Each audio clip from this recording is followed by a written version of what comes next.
Hello guys, welcome to Pakistani brother reaction. उम्मीद है आप फिट होंगे, मजे में एंजॉय करेंगे। मेरा नाम है सम्मत। मेरा नाम है समय। सो गाइस, मैं एक नई वीडियो के साथ वीडियो बहुत ज़्यादा कमाल की होने लगी है। सो गाइस, लेकर आ गए China India conflict. So guys, video आज ही आई है, बहुत ज़्यादा कमाल की होने लगी है। वीडियो को लास्ट तक देखिएगा। ओरिजिनल वीडियो लिंक आपको मिल जाएगा नीचे डिस्क्रिप्शन में। सो गाइस, बिना किसी देरी के देखते हैं, काउंटडाउन करते हैं 3 2 1 एंड स्टार्ट। चाइना आर्म्स का एंड एक फाइटिंग। इतिहास रहा है कि वो एक कम्युनिस्ट कंट्री है और अपने देश के अंदर हो रहे विद्रोहों को दबाने के लिए अपनी जनता को मीडिया से दूर रखता है और विदेशी आक्रमण या किसी छोटे मोटे लड़ाई का सहारा लेता है ताकि वहाँ की देश इसे भूल सके। ऐसे ही 1962 में हुआ था। 1960 में माओ के खिलाफ वहाँ आंतरिक विद्रोह की संभावना हो रही थी। माओ ने इसका फायदा उठाते हुए 62 की लड़ाई थोप दी भारत के ऊपर और अक्साई चीन का एरिया कब्जा कर लिया। उसी समय इसने ताइवान के इसे क्या नाम है, अरुणाचल प्रदेश को अपना दक्षिणी तिब्बत कहता था। ऐसा नेहरू के समय हुआ था। अभी यहाँ पर सी जिनपिंग जो है, इसके समय भी बहुत तेजी से विरोध हो रहा है। चाइना में सी जिनपिंग के खिलाफ बहुत तेजी से बगावत हो रही है। इसने भी वही सहारा लिया जनता का ध्यान भटकाने के लिए। इसने भी भारत से लड़ाई थोपने के लिए कई बार अक्सर उत्साह वाले काम किए हैं। अभी हाल में इसने तवांग में घुस गया। अरुणाचल प्रदेश का जगह है तवांग घाटी। तवांग में जहाँ बोम डीला दर्रा भी है, तवांग जिला में है, वहाँ पे चाइनीज सैनिक ऊपर आने लगे भारतीय पोस्ट पर। भारतीय सैनिकों ले डंडा मार के कपार फाड़ दिया सब चाइनीज सबका। एक भी भारतीय को किसी भी तरह की गंभीर चोट नहीं आई है, ना ही कोई भारतीय सैनिक शहीद हुआ है। ये हमारे रक्षा मंत्री का खुद का संसद में दिया हुआ स्टेटमेंट था। और वहीं चाइनीज मीडिया इस पर एकदम चुप है। जब चाइनीज पिटाते हैं सब ना तो एकदम चुप हो जाते हैं। आपको याद होगा जो जून 2020 पिटाया था, 6 महीना बाद बोला था कि हाँ हम लोग पिटा गए। वो सब इतनी होता है, सब आके भाज रहा था, सब मार यहाँ पे लाठी लाठी का पार फाड़ दिया सब चाइनीज सबका। चाइना वहां से भाग निकला और अभी चाइना कुछ नहीं बोल रहा है। अपनी जनता का ध्यान भटकाने के लिए ये कभी ताइवान के ऊपर अटैक करता है, कभी ये भारत की ओर। अभी इसके जो फाइटर जहाज थे सब वो कई बार उत्तराखंड के पास में मडराने लगे सब। उत्तराखंड के पास मडराने के भी कई रीजन है। उत्तराखंड में अभी भारत और अमेरिका की सेना यहाँ बहुत करीब नंदा देवी पर्वत के पास आकर चाइना के पास युद्ध अभ्यास की। इसीलिए वो अपने ड्रोन को, और उसने सबसे बड़ा जो बमवर्षक जहाज बनाया है S-20, ये बमवर्षक जहाजों को भारत के सीमा के पास उड़ाते रहता है। तो भारतीय सेना भी अपनी वायु एयरफोर्स को तुरंत एक्टिवेट कर देती है और एयरफोर्स भी ऊपर से जाके वार्निंग देने लगती है कि अगर इधर की ओर आओगे तो तुम्हारा भी इलाज कर दिया जाएगा बढ़िया से। चाइना को पता चल गया है कि भारत की अब विदेश नीति जो है काफी एग्रेसिव हो गई और ये होना भी चाहिए। हमें अपने दुश्मनों को पहचानने में क्षणिक भी देर नहीं करनी चाहिए। इंडियन एयरफोर्स अब काफ़ी तेजी से चाइना का मुकाबला करने लगती है। चाइना के साथ समस्या ये है कि यहाँ पे तिब्बत है।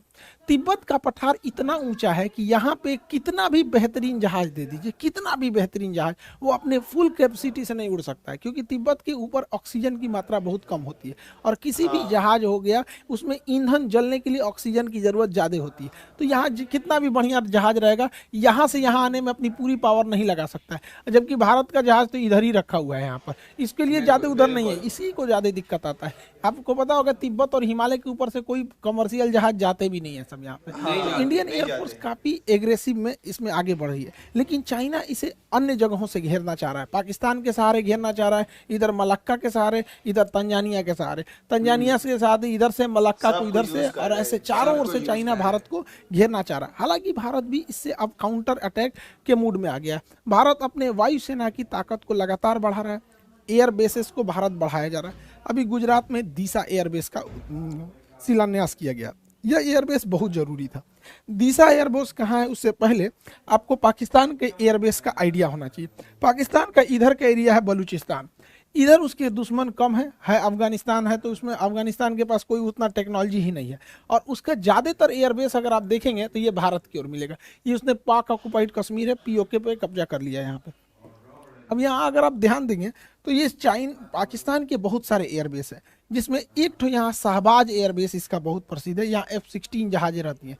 शहबाज एयरबेस, सुकूर एयरबेस, यहाँ पर मीरपुर एयरबेस, ये 3 एयरबेस पाकिस्तान के बहुत ही फ्रंट लाइन की एयरबेस है भारत को आगे की ओर काउंटर करने के लिए। और एक कश्मीर के पास में आया स्कार्दू एयरबेस। ये एग्जाम में क्वेश्चन पूछते हो भैया स्कार्दू एयरबेस कहाँ, POK में ही है स्कार्दू। तो कुछ जगह जो है ना करंट में जब फेमस हो जाते हैं तो उससे कुछ क्वेश्चन पूछता है, इसलिए याद रखने आप है। तो यहाँ मीरपुर एयरबेस, सुकूर एयरबेस और यहाँ शहबाज एयरबेस, यहाँ पर इन एयरबेस से भारत में अंदर तक हमला किया जा सकता था। इसको काउंटर करने के लिए जोधपुर में फलोड़ी एयरबेस था, गुजरात के कच्छ में नलिया एयरबेस था। तो ये यहाँ से इसे काउंटर किया जा सकता था, इसे काउंटर किया जा सकता था। लेकिन अभी पीएम मोदी ने यहाँ पर एक दीसा एयरबेस का उद्घाटन किया। दीसा एयरबेस जो है अब यहाँ से और अंदर तक काउंटर अटैक किया जा सकता है। तो ये एयरबेस भारत के लिए बहुत ज़रूरी है, क्योंकि हमको हर तरह से काउंटर अटैक के लिए रेडी रहना है, क्योंकि चाइना लगातार पाकिस्तान को सपोर्ट करते जा रहा है। तो ये एयरबेस ज़रूरी है। भारत अब अपने जितने भी एयरबेस हैं उसको, उसमें जो जहाज़ों को रखने के लिए बंकर है उसे अब नए मॉडल से अपग्रेड कर रहा है। उसका नाम है next generation harden aircraft shelter. ये इतने मजबूत होते हैं कि रनवे के बाद जहाज़ को अगर इसमें ले आ देते हैं तो इसके ऊपर 1000 किलो का भी बम गिरा दिया जाता है ना, इसको कोई असर नहीं होता है। इसकी टेस्टिंग हो चुकी है। देखिए ये जहाज़ इसी के अंदर था, ये जहाज़ इसके अंदर था, इसको रख के तोड़ा है सब, ये ऊपर वाला ब्लास्ट हो गया है, जहाज़ चुपचाप निकल के चला गया। तो ये भारत इसको बहुत तेज़ी से अपने हर एक एयरबेस में इसको ला रहा है, ताकि जहाज़ जो है एयरबेस पे भी सेफ रह सके, ताकि युद्ध की स्थिति में काउंटर अटैक किया जा सके। भारत इसको बहुत भली भांति से समझ गया है कि अब हम लोगों को एग्रेसिवली आगे बढ़ना पड़ेगा, क्योंकि चाइना लगातार हमें घेरते आ रहा है। इसलिए भारत ने अपने यहाँ, ये तो हो गया अफगानिस्तान के लोगों को भारत से बहुत लगाव रहता है।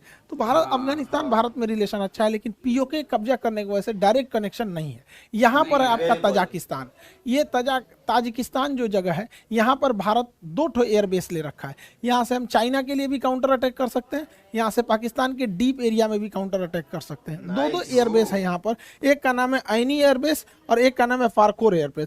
तो ये दोनों एयरबेस ताजिकिस्तान में, फारकोर और ऐनी एयरबेस, इससे हम लोग चाइना के एरिया में काउंटर अटैक और पाकिस्तान में कर सकते हैं। ये सबसे ज़्यादा काम कब करेगा? चाइना यहाँ पे सड़क बना रहा है CPEC, China Pakistan economic corridor, इसको इधर से तो अटैक करता ही हो सकता है, इस एयरबेस के थ्रू यहाँ से भी अटैक किया जा सकता है। इसलिए भारत को अब रेडी रहना है, क्योंकि चाइना में अगर ज़्यादा विवाद होगा तो पक्का किसी ना किसी से उलझेगा। तो उधर या तो उलझेगा ताइवान से, नहीं तो इधर उलझेगा भारत से। इसलिए सतर्क रहना है। हम लोग के लिए भी एक तरह का ये लिटमस टेस्ट है। हालांकि भारत बहुत तेजी से अपने कदम आगे बढ़ा रहा है, लेकिन चाइना का सोच क्या है, वो सिल्क रूट के माध्यम से भारत को घेरना चाह रहा है। लेकिन चाइना की टेंशन क्या है, वो मलक्का के पास से यहाँ से भारत को, ये उसके लिए सबसे बड़ी समस्या है, क्योंकि मलक्का के पास भारत बहुत स्ट्रांग है। यहाँ पर हमारा अंडमान निकोबार है, ये अंडमान निकोबार में हमारी तीनों सेना रहती है, थल सेना, वायुसेना, नौसेना। साथ ही यहाँ नीचे में कोकोस आइलैंड है, कोकोस आइलैंड। चाइना यहाँ से या तो मलक्का से होकर निकलेगा या तो सुंडा से होकर निकलेगा। अगर मलक्का से होकर निकलेगा तो अंडमान निकोबार में कुछ आएगा, और अगर सुंडा से होकर निकलेगा तो कोकोस में कुछ आएगा। देखिए कोकोस आइलैंड हमारा नहीं, देखिए कोको अलग है। कोको आइलैंड म्यांमार के पास है, हम ही लोग का था, नेहरू ने गिफ्ट दे दिया यहाँ पे। ये कोकोस आइलैंड जो है ये ऑस्ट्रेलिया का है, लेकिन ऑस्ट्रेलिया से हम लोगों ने समझौता कर रखा है कि एक दूसरे के बेस का इस्तेमाल करने के लिए, तो इसका इस्तेमाल हम लोग कर सकते हैं यहाँ से काउंटर करने के लिए। इसलिए चाइना को पता है कि इस एरिया में हम कुछ नहीं कर सकते, इसलिए चाइना मलक्का को अपनी डेलिमा दुविधा समझता है, मलक्का डेलिमा। इसलिए वो डायरेक्ट इस एरिया से समुंदर से घूम के नहीं आना चाहता है, वो डायरेक्ट सड़क के माध्यम से अपने सामान को यहाँ लाता है और इस रास्ते से निकल जाता है। यहाँ पे उसने बहुत बड़ी सड़क बना रखी है, इस सड़क के चारों ओर फैक्ट्री, पेट्रोल पंप, हॉस्पिटल्स, अलग अलग चीज़ों को खोल रखा है। इसका नाम है CPEC। CPEC को काउंटर करना भी बहुत ज़रूरी है, जो ग्वादर पोर्ट से जुड़ता है। यहाँ पर CPEC के लिए यहाँ पर हमको ऐनी एयरबेस और फारखोर एयरबेस यहाँ से काउंटर कर देंगे, और यहाँ ईरान का चाबहार बंदरगाह हम इसे काउंटर करके आइसोलेट कर सकते हैं। इसलिए रेडी रहने के लिए ज़रूरी है। हालांकि भारत के पास इसके अलावा भी बहुत सारी संभावना है। यहाँ पर चाइना इतना तेजी से एक्सपांड किया कि अफ्रीका का देश है जिबूती में इसने अपना एक सैन्य अड्डा ले लिया। अब जिबूती समुद्र का इतना पतला रास्ता है कि अगर यहाँ स्वेज नहर से कोई भी जहाज यूरोप से आएगी तो उसे जिबूती से जाना ही पड़ेगा, और जिबूती पे उसने एक भाड़े पे सैन्य अड्डा ले लिया है।